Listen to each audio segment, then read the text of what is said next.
Then, when was it that you honestly realized at one point that you definitely want to go out in public and say that I can and would be your next president of Kenya, considering that we have about 6 months, actually much less than 6 months now, or possibly just 6 months before we actually go into an election period? When was it that you decided that this is my time, that I'm going to say out to everybody that I am running for office?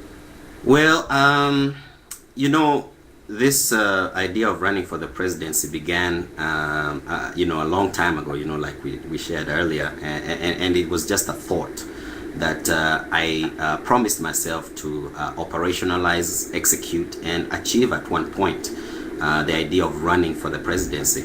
It is because of that I, designed a dry run back in 2002. It was a dry run that essentially didn't involve me running for the presidency. I knew I couldn't run at that time because the age limit, I believe, was 34 as per the old constitution. But I knew I could build around a set of best practices if I actually had a dry run, a mock run.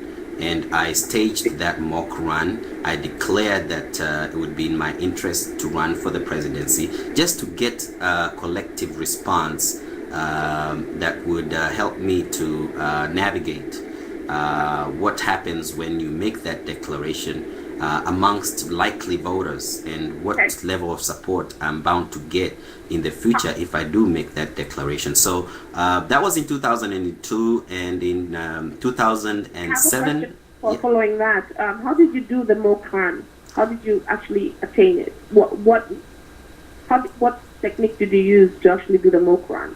Mock run, I basically ran the mock run on a controlled group. It's a scientific, kind of study, so to speak. When you have,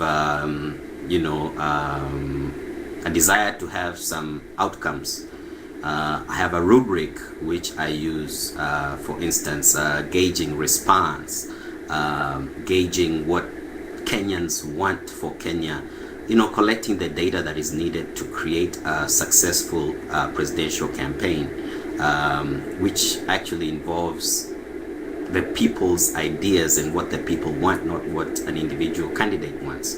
What is best for the country. So I had a rubric. I developed a rubric myself that quantified those parameters, and the responses I got were great.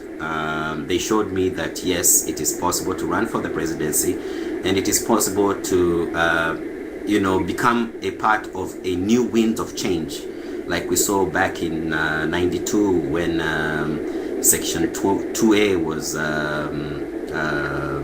nullified, and Kenya moved from a de jure one-party state into a multi-party democracy. I found that yes, change is possible, and with the responses that I got, it was time to execute at some point in the future. And 2012 was a great point for me to start. So I prepared myself early.